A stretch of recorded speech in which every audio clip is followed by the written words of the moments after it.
Here we are again, Agamemnon.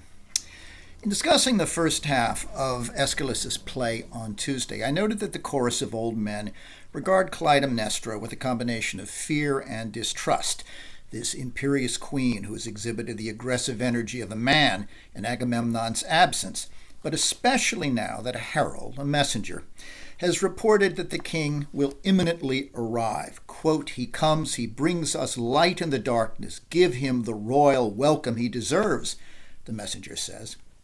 Well, Clytemnestra will welcome him, but in her own bloody way. But she doesn't tell the chorus what she's planning before she goes back inside the palace. However, Aeschylus makes the audience aware of her plan in a subtle manner through a method that we might call double discourse. That is, Clytemnestra uses words and phrases that have two different levels of meaning, one for the chorus, where they seem innocent enough, but the other for herself, and she delights in using this kind of language for herself in contemplating the murder of her husband. Let's consider a few passages that illustrate this double discourse as Clytemnestra instructs the herald on her plans for Agamemnon's arrival. "Now, for the best way to welcome home my lord, my good lord, will open wide the gates. Tell him that, and have him come with speed, this people's darling. He'll find a true hall, and me just as I was on the day he left, her faithful always to the last." Now, note here, several of Clytemnestra's phrases clearly have double meanings. Best way to honor him, for example. Privately, she means the best way to honor him is to kill him. Open wide the gates. Well, in one sense, she means we will open the gates to the city to welcome him, but in another, she means we will open wide the gates of Hades, where her knife will send Agamemnon. And when she says that he will find me just as the day he left me, faithful to the last, I have not changed. Well, here Clytemnestra privately means that she hated Agamemnon on the day he went off to war after sacrificing their daughter Iphigenia, and that she still feels that same hatred and the same urge to vengeance. That is what she is faithful to. Now, obviously, Clytemnestra has not been sexually faithful to Agamemnon since his departure 10 years earlier, the way, say, that Odysseus' wife Penelope was famously faithful to him, because, after all, Clytemnestra has taken as a lover Agamemnon's cousin Agestheus. A moment after speaking in the passage I just read, Clytemnestra says that she is, quote, practiced at dyeing bronze. Well, you can't dye a warrior's bronze armor a different color except by covering it with blood, which again in this double kiss discourse is precisely what she means. Clytemnestra relishes this play of double meanings, partly because it is an exercise in power. In using it, she is both deceiving the chorus and the herald about her real intentions, just as she'll deceive Agamemnon when he arrives. But she also uses this private language of certain word meanings in order to work herself up to a pitch of excitement for the execution that she has long planned. Although the chorus doesn't know what specifically Clytemnestra is planning, when she departs, these old men feel a profound sense of dread and anticipate a violence of some kind. But like the watchmen at the beginning, they're afraid to envision or even to express what that particular catastrophe might be. Instead, they say, "But ancient violence longs to breed, new violence comes. When its fatal hour comes, the demon comes to take her toll. No war, no force, no prayer can hinder the midnight fury, stamped with parent fury, moving through this house. All she steers fury, all things she steers toward their destined end." The chorus senses that, quote, the fatal hour of some kind of bloody violence is at hand, that it's destined to occur. Now, as I noted last time, the chorus invokes three deterministic forces that seem to ensure this upcoming catastrophe. First, I noted, was the urge to revenge in human nature that they called in that passage and elsewhere fury, a compulsion to bloody vengeance that has infected the house of Atreus since Atreus slaughtered his brother Thyestes' children. But the chorus also refers frequently to the insuperable will of the gods, specifically Zeus and Artemis, as revealed in the soothsayer Calchas's prophecy. And the chorus also cites the curse that Thyestes cast on Atreus, his brother, and all Atreus' descendants after realizing that he had eaten his own murdered children. The chorus again lays particular emphasis on the seemingly deterministic power of this curse. Oh, if only the gods had not forged the chain that curbs our excess, one man's fate curbing the next man's fate. Well, that phrase, one man's fate curbing the next man's, suggests that in this chain, Agamemnon cannot escape the chain of the curse that has passed down through the generation. He not only inherits his father Atreus' guilt for child killing, but he repeats the crime when he executes his own daughter, when he killed Iphigenia. Well, together these deterministic forces, according to the chorus, quote, steer things toward their destined end.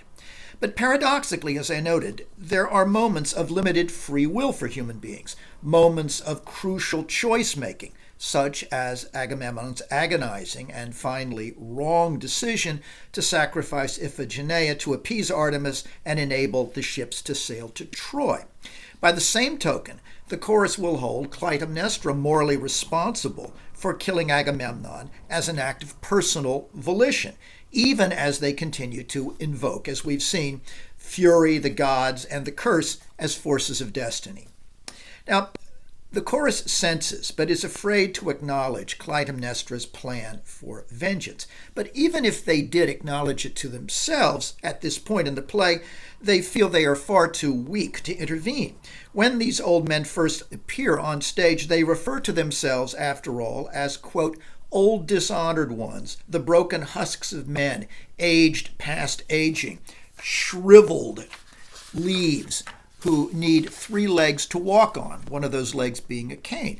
Well, Clytemnestra similarly regards them this way. She sees them as impotent, harmless, which is one reason why she can risk speaking to them in the double discourse I described. Even if they recognize the couched private meaning, they couldn't do anything. Well, let's have a close look at Agamemnon's arrival, which comes nearly halfway through the play and consists of a single crucial scene before he makes the walk into the palace. It seems curious that the play's putative tragic hero, named in the title, arrives on stage so late and spends so little time there. Consider the stage directions that attend his arrival. We are told, Agamemnon enters in his chariot, his plunder borne before him by his entourage. Behind him, half-hidden, stands Cassandra. Okay, this can tell us a great deal immediately. Agamemnon's trappings reflect his character. As the Greek commander, he relishes his triumph at Troy and stands in the chariot above the chorus, looking down on them. And he has his entourage on foot display for all to see the plunder he's taken from Troy after he and his men sacked and burned the city. And finally, he has brought for display as his love slave Cassandra, daughter of the conquered and executed Trojan king Priam. She cowers in the chariot, trying to avoid the Greek eyes. This captive, quote, flower, as he calls her, whom Agamemnon dishonestly claims followed me from Troy. No, she's his captive. Even before Agamemnon speaks, then, the impressions we get are striking. They are the impressions of masculine confidence, privilege, and power, but also of an unmistakable pride that is Agamemnon's primary flaw and contributes to his downfall. The chorus's response to his arrival is curiously measured, considering they have waited 10 years eagerly for him to come back. Come, my king, they say, the scourge of Troy, the true son of Atreus, how to salute you, how to praise you, neither too high nor too low, but hit the note of praise that suits your honor.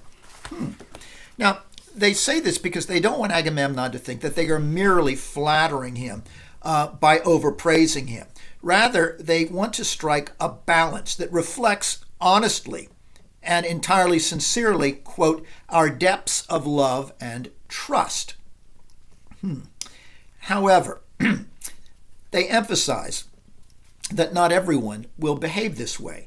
They note that some people torture their faces into smiles and fawn unctuously on heroic men whom they don't really love or respect. Why do they make this point on first seeing Agamemnon? Well, they're not just demonstrating the sincerity of their own devotion, but more important, they are subtly warning Agamemnon here about what they sense is Clytemnestra's deceit. He shouldn't trust her. She will indeed flatter Agamemnon and twist her face into a welcoming smile in order to gain his trust and thereby lure him into the palace to slaughter him. Agamemnon's first speech is violent, sanguine, and self-serving. Unlike Clytemnestra, who had compassionately imagined the plight of Trojan women after the slaughter of Troy, kneeling over their dead husbands and brothers, Agamemnon revels in the brutality of that scene, in the brutality of the conquest, and in the trick that the Greeks used in order to achieve that conquest. The first things he says make that quite clear. He says that from their mad outrage of a queen, we raped their city. We were right. The beast of Argos foils of the wild mare, thousands massed in armor, rose on the night.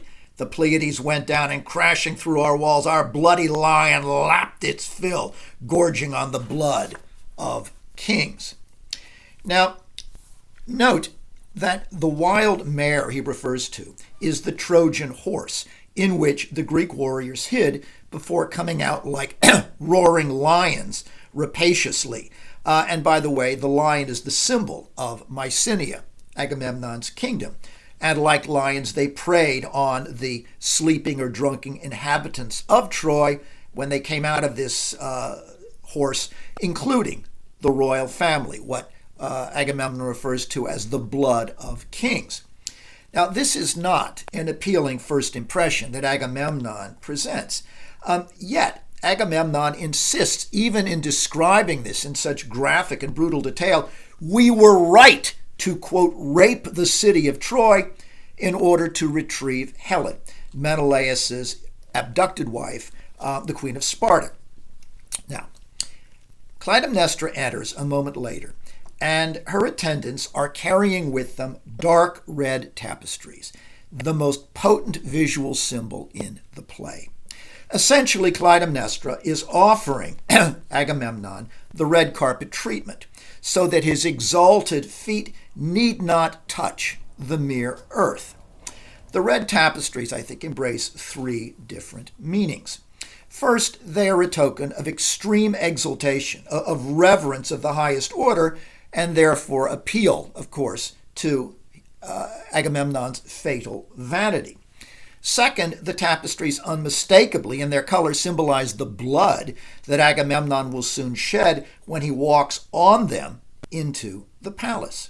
Clytemnestra invokes this second meaning in another instance of double discourse, when the attendants spread the tapestries leading from the chariot to the palace door, and referring to this, reaching toward Agamemnon, Clytemnestra says, "Come now to me, my dearest, down from the car of war, but never set foot that stamped out Troy on earth again, my great one. Women, why delay? You have your orders. Pave the way with these tapestries." And they begin to spread the crimson tapestries between the king and the palace doors.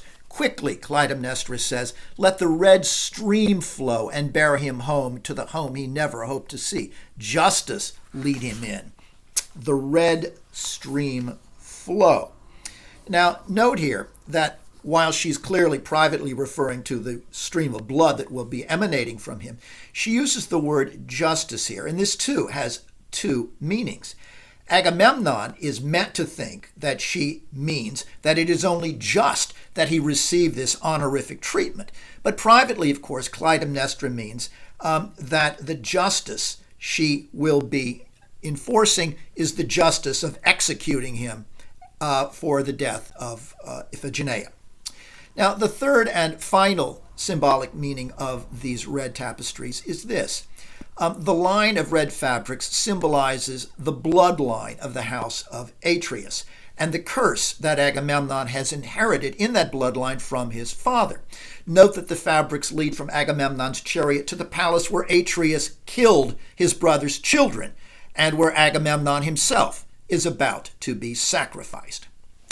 Now, Clytemnestra uses ingeniously deceptive strategies to induce Agamemnon to walk on these tapestries into the palace.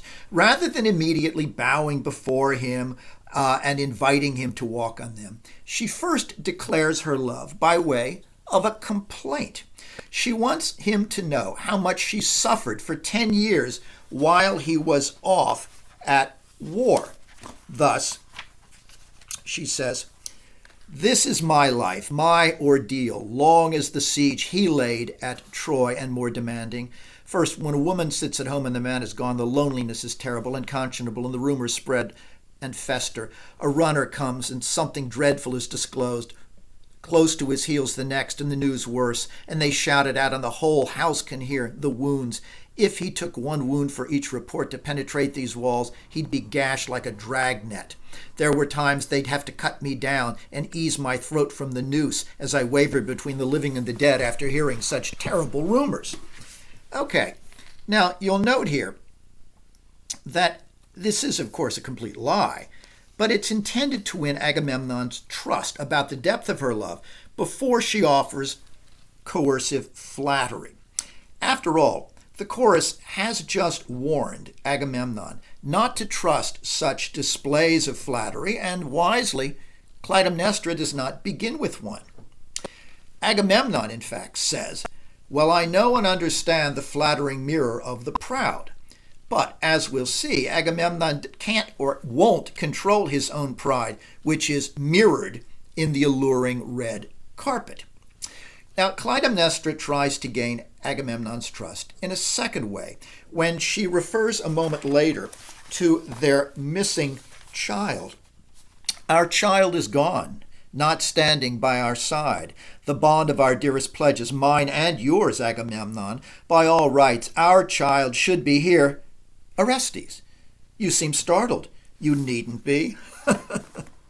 Well, note here that Agamemnon naturally assumes that Clytemnestra is going to refer to Iphigenia, who is not there because he killed her, the child who ought to be here.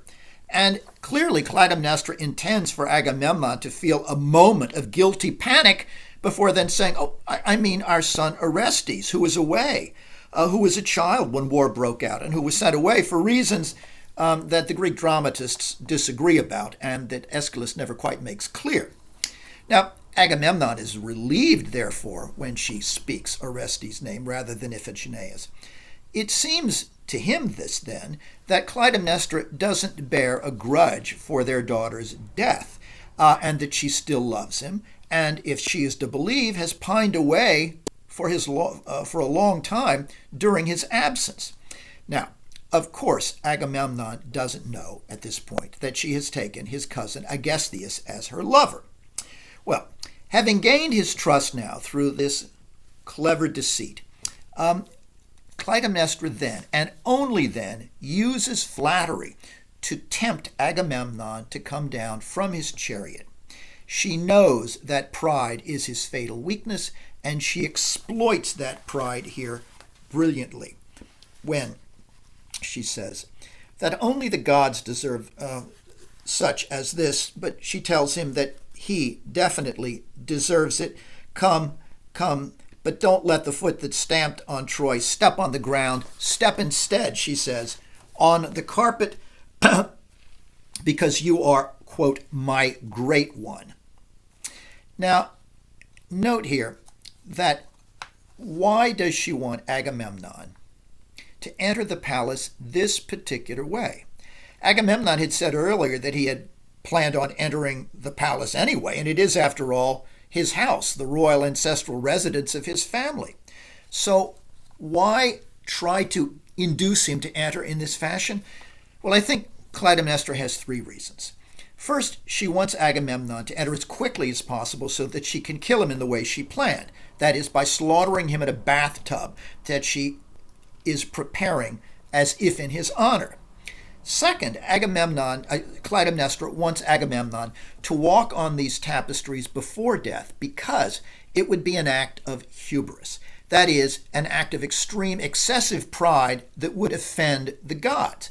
Now, Agamemnon himself is concerned about this, knowing that he is a proud man, and indeed he debates whether or not he should step out onto the tapestries at all. He says, only the gods deserve the pomps of honor and the stiff brocades of fame. To walk on them, I am human, and it makes my pulses stir with dread. Give me the tributes of a man and not a god, a little earth to walk on, not this gorgeous work. There is no need to sound my reputation. All right, well, this indicates a certain degree of self-awareness. He realizes that this would be a transgression, and he realizes that he is, in fact, prone to pride. Now, note that he's aware that hubris is dangerous, but nonetheless, exalted by his victory, exalted by Clytemnestra's flattery, and believing she is sincere, he allows that very hubris to overcome his judgment. By getting Agamemnon to offend the gods this way, hubristically, walking on the carpet before killing him, Clytemnestra wants to add another level of justification to the murder that she is planning. A murder that is also propelled, we noted, by some entirely selfish and unjust motives. Finally, third and finally, I think Clytemnestra uses a particular method of tricking Agamemnon into the palace so that when she executes him, he will see to his horror how he has been tricked, manipulated, overpowered, deceived by a woman. The revelation of this trickery will be part of his punishment just before death, and perhaps an appropriate punishment for a man who bragged about using the deception of the Trojan horse to slaughter an entire city. That enormous horse, you remember, was presented as a gift to the Trojans, a kind of homage, and like the red carpet, it was deceptive, an offering that led to death. Clytemnestra overcomes Agamemnon's reluctance to walk on the tapestries by reminding him, as he hesitates, of two things to finally get him to get down out of the chariot. First, she says, if Priam had won, the Trojan king would surely walk on these tapestries, and Agamemnon readily envisions this and says, yes, you're right. And second, she notes that the people want to honor you this way, and that it would be, therefore, something that a great victor would do. A great victor is one, it becomes you to give way to their humble wishes. By yielding to their desire to honor you, you are even more elevated, even more ennobled. Now, hearing this, after a moment of final hesitation, Agamemnon steps down. And he does so in a moment that, as with his choice to execute Iphigenia, is an act of free will, but one that harnesses him to an ineluctable fate. In this moment, as in the killing of Iphigenia, the decision is the wrong one, and in the chorus's words, he slips his neck into the harness of destiny. Now, note that even when he does this, he first insists on taking off the boots that have waded in the mud and blood of Troy. He doesn't want to offend the gods, and yet clearly he does so because he simply cannot resist the pleasure of reveling in this honor. Now, this is the climax of the play and the moment of what Aristotle calls peripeteia, that is, the moment of defining reversal. If all tragedies, or nearly all tragedies, are a movement from success and glory and happiness to pain and misery and often death, this is the moment of reversal for Agamemnon. His fortune changes here from triumph to what soon becomes humiliation and death. Now, it's his fall, this sudden decline in fortune, and it is suggested literally, this fall, when he steps down from his chariot, as I hope you saw in the clip from the play, filmed play that I sent you. Okay, it's an absolute signal that this is the turning point. This is the reversal.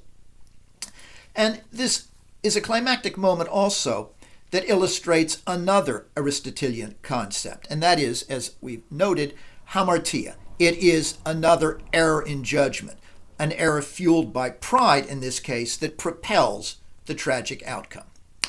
Agamemnon senses the danger of the choice he's made the instant before he steps down, and even when he is in fact on the ground. When he has stepped down, immediately there's already a sense of something a little uneasy. He says, I will step down if you are so determined. And then having done so, he says, while I tread his splendors dyed red in the sea, may no god watch and strike me down with envy from on high. Essentially, I know what I'm doing is hubristic and offensive, but please don't punish me for it.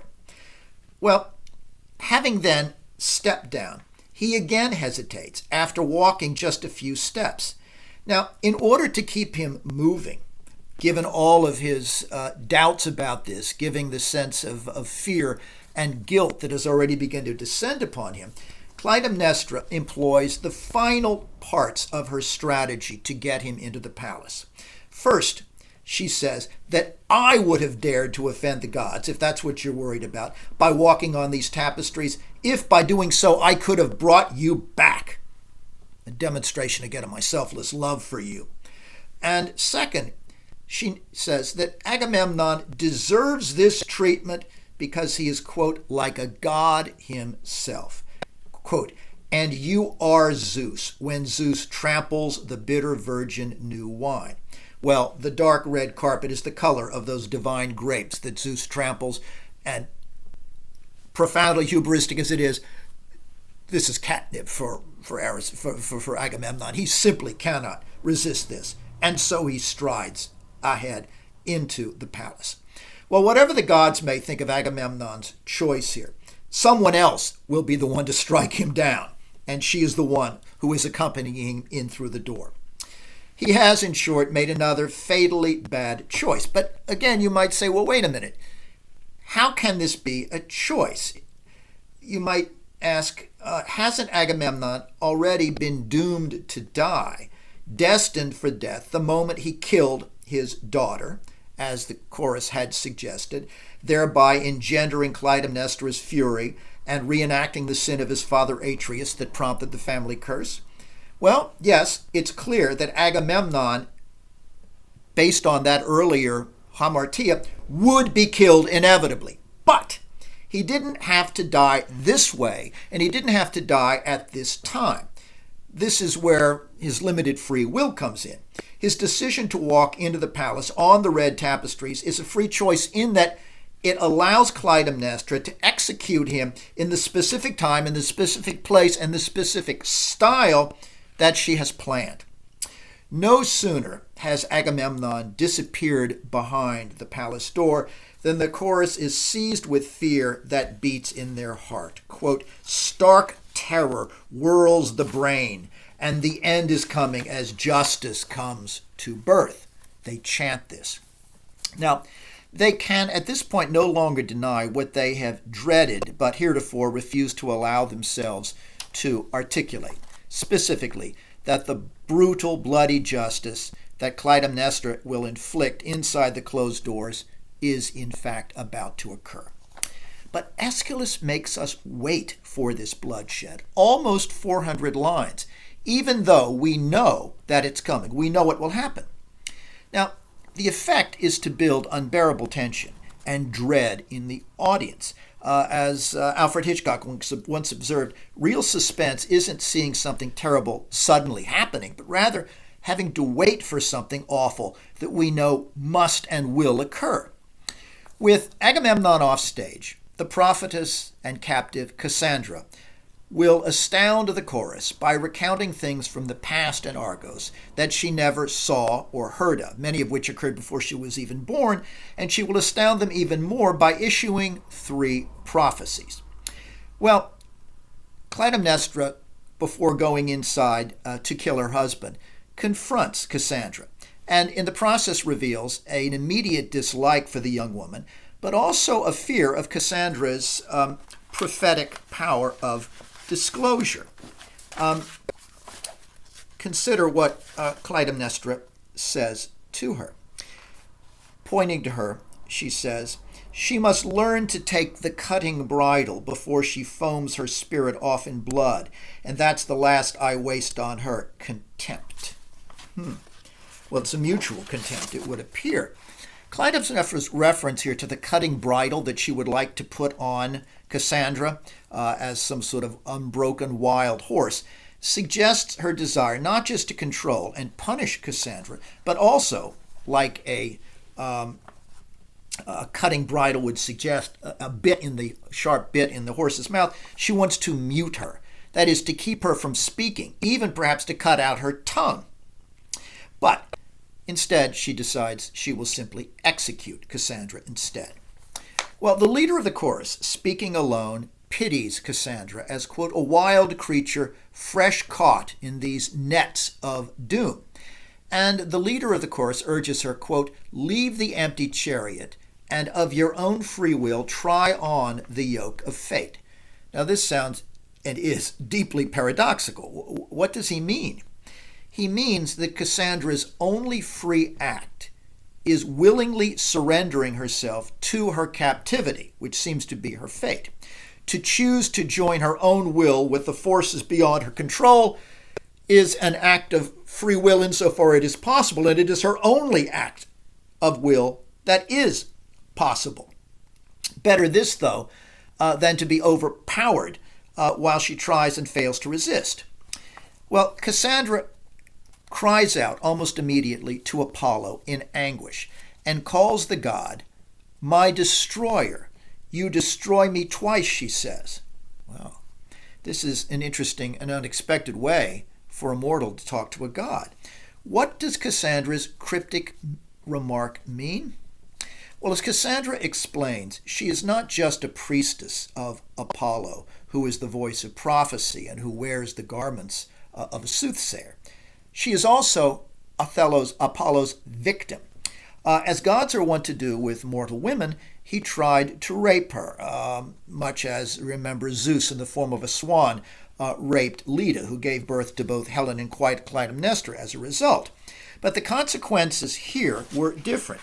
As Cassandra explains to the chorus, he came, Apollo, like a wrestler magnificent, took me down and breathed his fire through me, and you bore him a child? No. I yielded, then at the climax I recoiled. I deceived Apollo. Now note, as punishment for resisting, for recoiling at the moment of sexual climax on Apollo gave her, quote, the birth pang of a seer, because he didn't impregnate her, because she turned away from him at the last moment. Instead, he gave her the pain of being a prophet. That is to say, Cassandra took on Apollo's prophetic power instead of his seed, with the added drawback that no prophecy she ever offers or issues will ever be believed. No one will ever credit her. Quote, once I betrayed him, I could never be believed. So Apollo's 2 acts of, quote, destruction then were first forcing the power of unwanted prophecy on Cassandra and then rendering her prophetic wisdom futile, thereby converting the prophetic gift into an even deeper curse. Well, her rage against Apollo now is so intense that she strips off her robes as a soothsayer and stamps them into the ground in an act of defiance. Quote, I've paid you back, she says to Apollo. Now look for another victim. Now, this is a rare gesture of free will in someone who foresees the end of her life in a place long soaked in blood and has absolutely no belief that Apollo will rescue her. She astonishes the old men by recounting Atreus's monstrous deed years earlier. She describes, quote, the babies wailing, skewered on the sword, their flesh charred, their father gorging on their parts and then vomiting. She can see, in short, into the past before she was ever born. But the future that she prophesies is no less horrific. What is that future? Well, 3 prophecies. First, she envisions what is just about to happen behind closed doors. Clytemnestra's stabbing Agamemnon to death in the bathtub. She sees this before it actually occurs and says, I drag the great bull from the mate. Thrash of robes, she traps him, writhing. Black horns glints, twist. She gores him through, and now he buckles. Look, the bath swirls red. Well, this is, of course, precisely the manner of execution. Again, note in this description the image of robes trapping the individual. We find it with Iphigenia, we find it with Agamemnon, and later we'll see it also with Cassandra herself. The image of robes using to trap the individual to suggest, again, the forces of determinism, of the constricting power of fury, of the family curse and of the gods, an image that is picked up also in webs and nets, as I've suggested. Now, note that in this vision, Clytemnestra, already described as mannish, appropriates a phallic penetrative power, as Cassandra compares the knife that Clytemnestra is wielding to the goring horns of a bull. Now, Cassandra has no love for Agamemnon, obviously. He forced her to come to Mycenae, but she is horrified nonetheless at Clytemnestra's deception and at Agamemnon's blindness to that deception, as she continues with this prophecy and suggests how horrible it is, what outrage. The woman kills the man. He is so blind to the detestable hellhound, Clytemnestra, who pricks her ears and fawns her tongue and draws out her glittering words of welcome. Yes, she sees the method, everything Clytemnestra has done leading up to this murder, and saw it long before she has ever articulated it. Okay, now, a moment later, Cassandra issues her second prophecy of her own imminent death. She foresees this. Quote, the knife awaits me, she tells the chorus. They'll splay me on the iron's double edge. Specifically, she knows that Clytemnestra will simply murder her, though Clytemnestra has not announced this. She is the lioness. She rears on her hind legs. She beds with the wolf. When her lion king goes raging, she will kill me. And so she does. In this description, Clytemnestra is the lioness. Agestheus, whom she beds with, is the wolf. Agamemnon is the murdered lion king.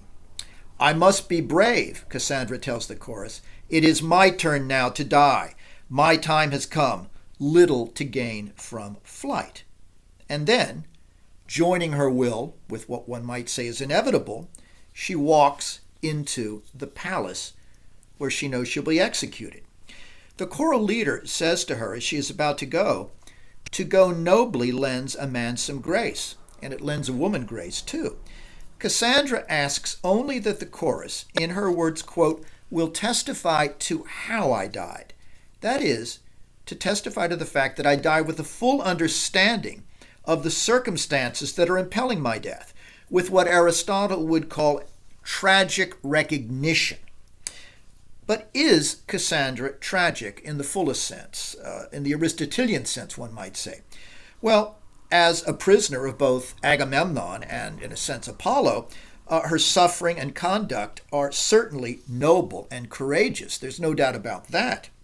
And she is, I think, genuinely more sympathetic than any other figure in the play.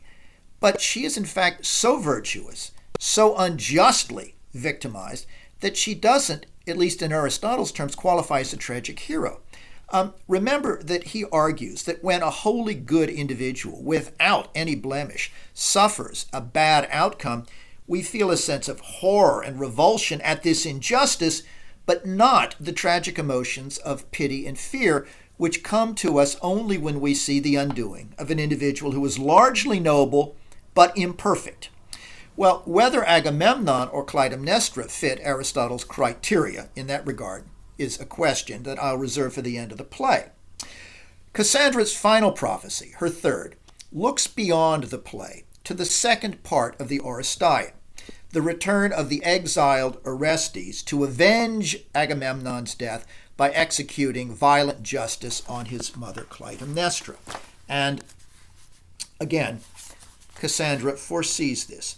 There will come another to avenge us, born to kill his mother, born his father's champion, a wanderer, a fugitive, driven off his native land, he will come home. Now, it is interesting that in envisioning Orestes' return, Cassandra says he will avenge her, too, because she sees herself as Clytemnestra's victim, not just Apollo's. A moment after she enters the palace, she witnesses the murder that we don't see on stage, but that we hear from offstage, behind the scene, in Agamemnon's dying gasps. "Ah, struck deep," he says. "The deep death blow deep. Ah, again, second blow struck home." Oh, the old men are horrified by this. They scatter, each speaks singly. This voice of Agamemnon's breaks from within the palace, and we have to imagine exactly what it looks like at this point. Well, the chorus reacts with panic and confusion because they're too weak to intervene. Indeed, they're not even unified as a chorus anymore. As we're told, single voices say, "Do something now or never." Another says, "No plan in sight. Let men of action do the planning." But remarkably, these helpless, fragmented old men will change and become more assertive and even brave by the end of the play. But by then it's too late to save either Agamemnon or Cassandra. When the palace doors open, and remember, in Greek drama, acts of violence are always committed behind the scene or off stage, never visibly. When the palace door opens, Clytemnestra proudly presents her work. Agamemnon's body, quote, "shrouded in bloody robes, lying in the silver cauldron," that is the bathtub she prepared for him and in which she executed him. Now, normally, in situations like this, to describe a murder, a witnessing messenger relates how the bloody deeds unfolded. That's the usual case in Greek tragedy. But here, Clytemnestra herself delights in describing every tale of how she killed him. And she makes us see then, in this description, what we did not literally see on stage. She relishes it. "I brooded on this trial," she says, "this ancient blood feud year by year. At last my hour came. Here I stand, and here I struck, and here my work is done. I did it all. I don't deny it. No, he had no way to flee or to fight his destiny." And then she unwinds the robes from Agamemnon's body, showing fully the number of stab wounds, our never-ending, all-embracing net. Again, image of determinism. "I cast it wide for the royal hall. I coil him round and round in the wealth, the robes of doom, trapping him in his robes so he couldn't move or resist. And then I strike him once and twice, and each stroke he cries out in agony. And so he goes down, his life bursting out of him. Great sprays of blood, and the murderous shower wounds me, dyes me black. And I revel like the earth when the spring rain comes down." Wow. Clytemnestra insists that killing him was, quote, "right and more than right," and she calls it a masterpiece of justice. It's just in her mind for three reasons. First, it was a fully justified act of vengeance for Agamemnon's killing of Iphigenia. As she puts it, he sacrificed his own child, our daughter. Second, she says the act was justified and necessary because Agamemnon brought to the vessel, as she puts it, of their marriage and family life, quote, "the vintage of the curse of the house of Atreus." That is to say, he brought the inherited evil of his depraved, murderous father. that too I had to punish in him through killing him. And finally, she says, the ancient savage spirit of revenge was necessary as a response to Atreus' killing of his brother's children, all except for Aegisthus, the youngest. Killing Agamemnon, whom she called Atreus' perfect son, is a crowning sacrifice that evens the score within the family. Okay. Thus, Clytemnestra calls, quote, the great sprays of blood that flew from Agamemnon's body and covered her, she calls them spring rains. That is, the sacrificial execution, this bloodletting, purified the earth the way spring rain would by removing a corrupt and evil man, Agamemnon, who was the son of a corrupt and evil father, Atreus. Now, note that Clytemnestra, in describing this in such vivid detail, doesn't call it murder. Rather, she says, I sacrificed this man. You'll also note that Clytemnestra makes no mention of her other motives for killing Agamemnon: the urge to retain power as a ruler, her lust for her lover Aegisthus, her jealousy at the people's devotion to the returned Agamemnon, and her anger at the appearance of Cassandra. But why does she also then necessarily have to kill the entirely innocent Cassandra? There's no moral justice in this. But there are several motives.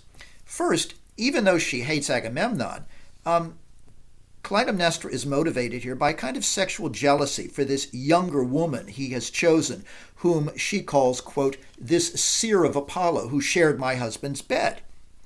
Clytemnestra even seems to find a kind of sadistic sexual arousal in killing Cassandra. Quote, she brings a fresh, voluptuous pleasure to my bed.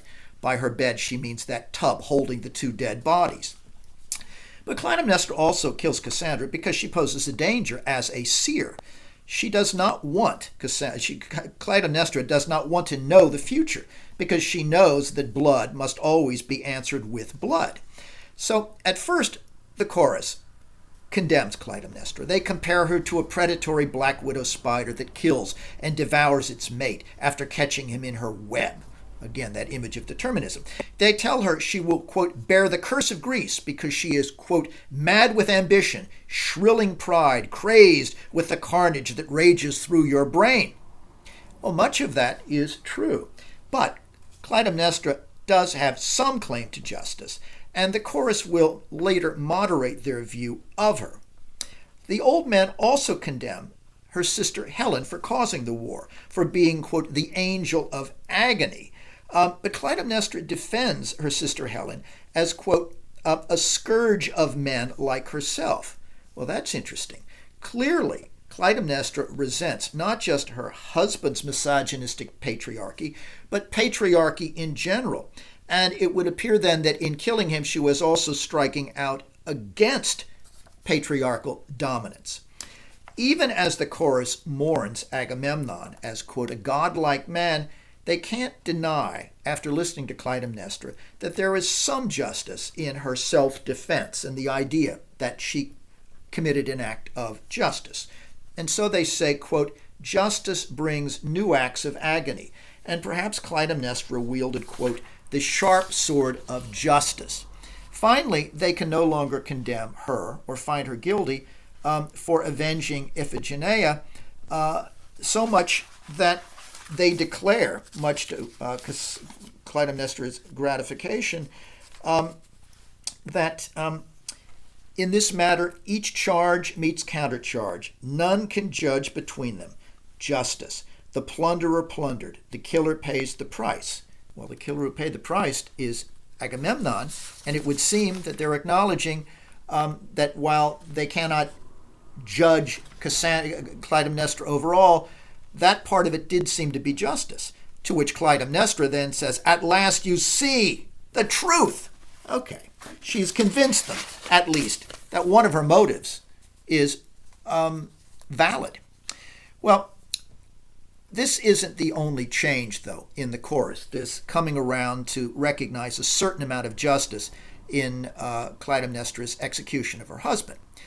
The other change comes when Aegisthus enters the scene and feasts, quote, his eyes on the dead body of Agamemnon. It's familial payback, he says, because Agamemnon's father Atreus had made Aegistheus' father Thyestes, quote, a love feast of his children's flesh, of Aegistheus' brothers and sisters.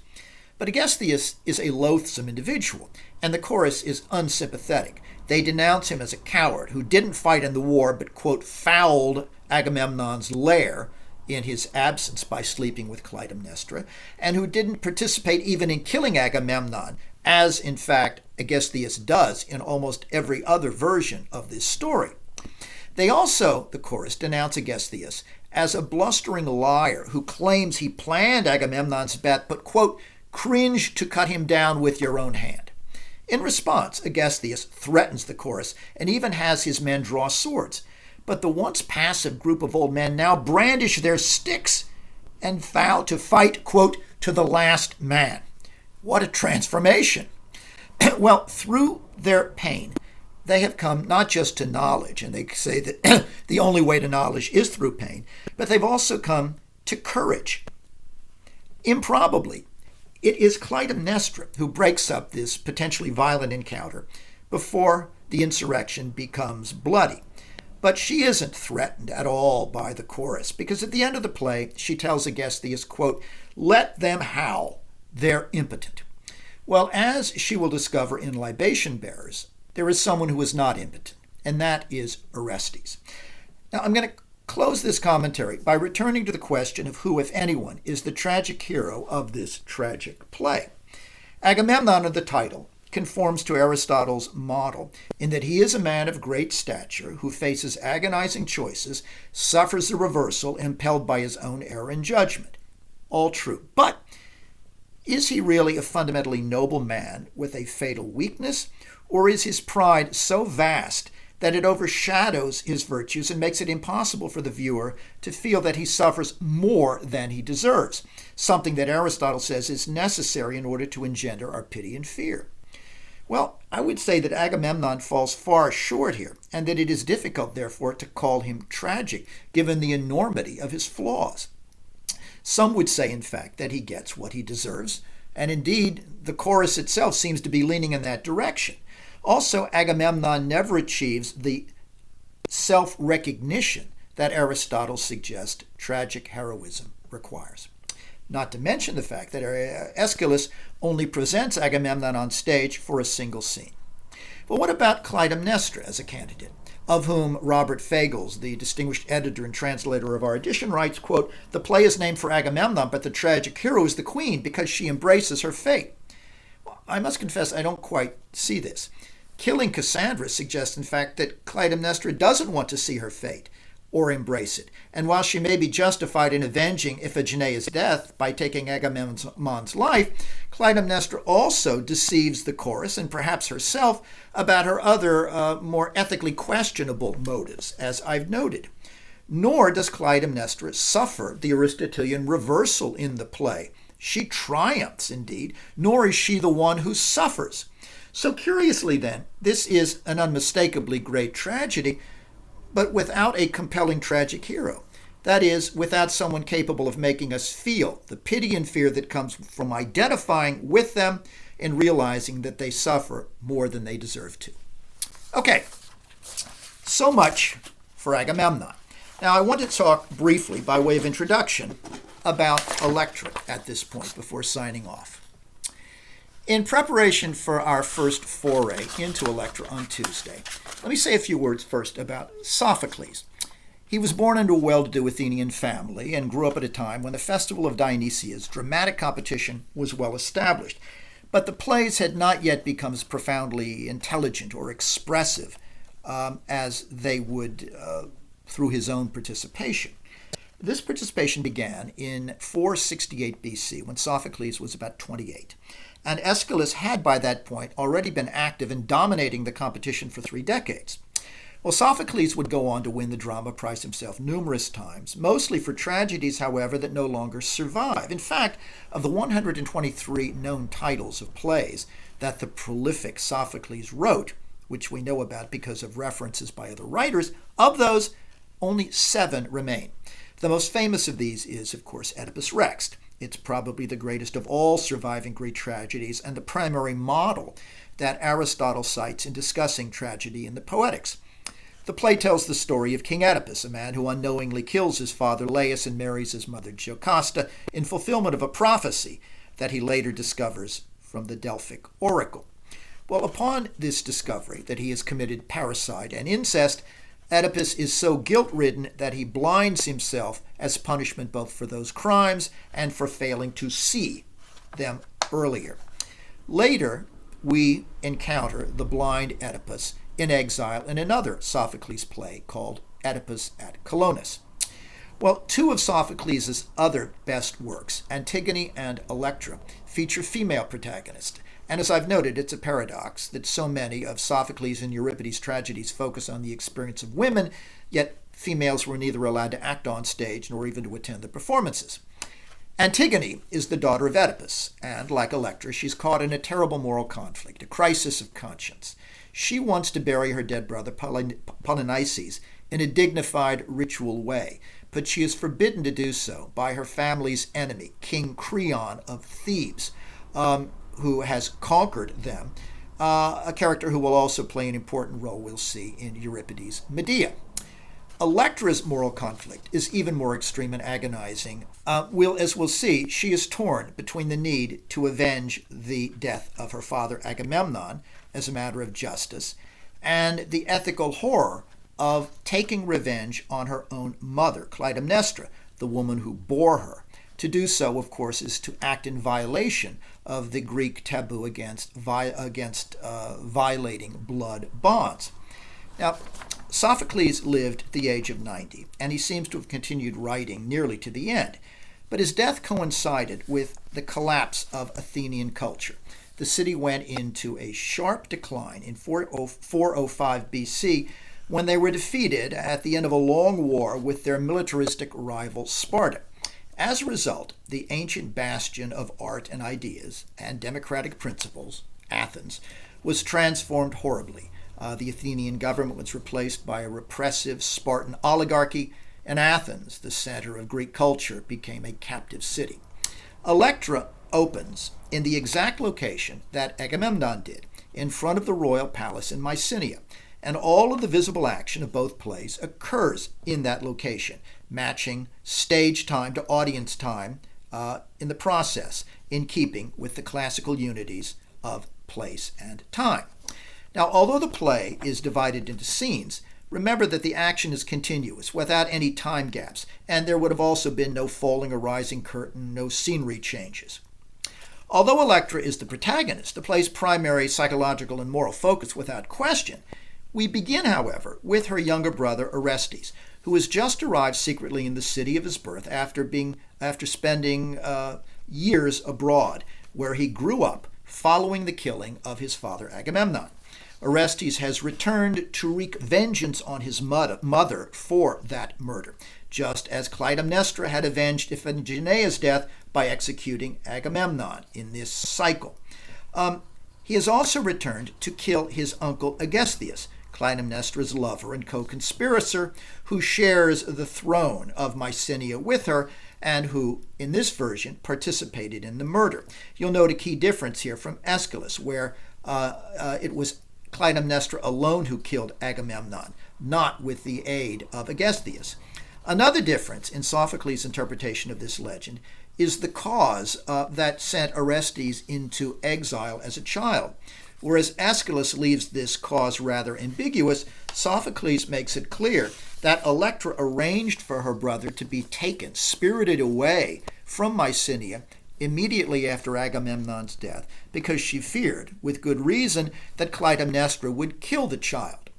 Well, the old slave who raised Orestes and who actually took him into exile sets the opening scene and provides some essential background for us. Look, he says, turning to Orestes, the land of your dreams, the ancient plain of Argos, the sacred grove, where Io was plagued by the stinging gadfly. There, Orestes, the forum of Apollo, the wolf-killing god. To the left, the famous temple of Hera, the place we have reached you may call Mycenae, rich in gold, and here the palace of Atreus, rich in blood. From here, some years ago, when your father was murdered, your sister Electra handed you into my care until you reached your prime of manhood to avenge your father's murder. Okay. Now, while the old slave's remarks serve as a reminder for the audience who knows the story but doesn't mind being reminded, he is also providing this information, understandably, for Orestes. Why?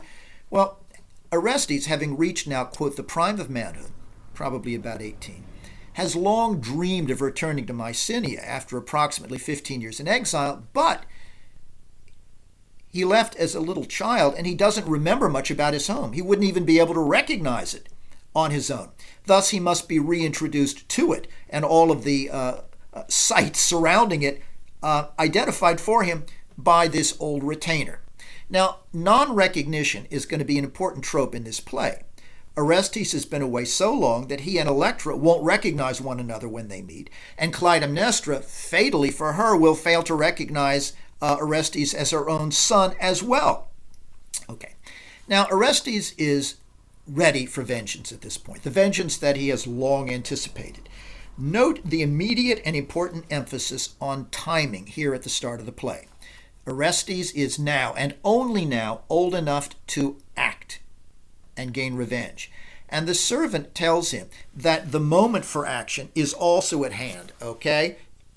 We must act now. This is the time. Get all your talking done before any man ventures abroad, the old servant says. This is the final crossroads. The time for flinching is past. To action now. Orestes himself is going to stress the importance of timing. He has timed his return, for example, for a moment when Aegisthus is away, giving him easier access to kill Clytemnestra. And the old slave's opening allusions are significant. He mentions the nearby temple of Apollo, which looks ahead to Orestes' report of consulting Apollo's main temple at the shrine in Delphi. There, the ancient priestess, who would go into a trance and transmit Apollo's often enigmatic words, advised him. And her words to Orestes were that, according to Apollo, he should use deception to enact human justice. And indeed, Orestes will do this by deceiving, by tricking his mother, first issuing a rumor that he, Orestes, is dead, and then pretending to be a messenger bringing his own ashes back to Mycenae. But gods, after all, including Apollo, can be fickle and cruel and decidedly unjust, as Apollo certainly was to Cassandra. And the slave's opening statement refers to a character named Io. In Greek mythology, she was tormented with gadflies by Zeus's wife Hera simply because Zeus was sexually attracted to her and Hera was jealous. She was a victim, in short, not unlike Cassandra. Well, the servant tells Orestes that after so much planning, they are at what he calls the final crossroads, literally and figuratively. Orestes must literally cross into the palace if he is to kill his mother, but figuratively at this moment, the crossroads are a juncture where he must choose to act or not act. And this raises an important question regarding both Orestes and Electra in this play. To what extent can human beings really meaningfully choose? How free are they to act on their own volition? It was the same metaphysical question that Aeschylus posed in Agamemnon, and that Sophocles now brings to bear in this next phase of the House of Atreus saga. Well, in the second part of the Oresteia, Libation Bearers, by Aeschylus, Orestes seems less of a free agent than he is in Sophocles' version here, because we learn that the Delphic oracle in Libation Bearers had expressly ordered him to kill his mother. It seems in Aeschylus' telling that Orestes had no real choice. But Sophocles' Orestes has planned to execute Clytemnestra well before he ever consults the Delphic oracle, and when he does, Apollo's utterance through his Sibyl doesn't order him to kill. It doesn't initiate the killing by commanding it as in Aeschylus, but rather Apollo merely advises Orestes on the general method that he should use. And Orestes puts it this way: when I went to the Delphic oracle to ask precisely how I ought to take revenge on my father's murderers, Apollo made a response which is quickly told. Not with the might of a shielded host shall justice see her purpose done. By lone deceit and stealthily craft must blood be shed and victory won. That was the oracle we heard. Let us act accordingly. All right, now Orestes will, you'll note, act on this. And in doing so, acting accordingly, he will not so much fulfill a demand as operate on the basis of a suggestion. The very phrase, let us act accordingly, suggests that Sophocles Orestes must devise his own strategy of deception. Apollo is not going to give it to him or command him to act on it. He is, therefore, it seems, acting with considerably greater freedom, with less compulsion than Aeschylus's Orestes is. So the strategy is then in place, and Orestes explains it. He says that he is going to do the following. We will give them the news, with an oath to back it up, that Orestes is dead, killed in a fatal accident, flung from his running chariot in the Pythian games. That is the story you'll tell. And now for us. First, we'll pour libations on my father's grave as the god instructed, and crown it with curling locks, cut from my head before we retrace our steps, bearing with us the urn of bronze, which I think you also know is lying concealed in the brushwood. Our crafty tale will bring them the glad tidings that my body has been cremated and now consists of nothing but charred remains. What harm does it do me to say that I am dead? How troubled are we by the deceit that Orestes has planned and will soon execute? It's a ruse that might remind us of some of Clytemnestra's tricks in deceiving Agamemnon in order to gain his trust before killing him. Is there something a little unsavory, perhaps, about Orestes that Sophocles wants us to pick up here at the start? Think about this question, and we'll begin there when I see you on Zoom on Tuesday.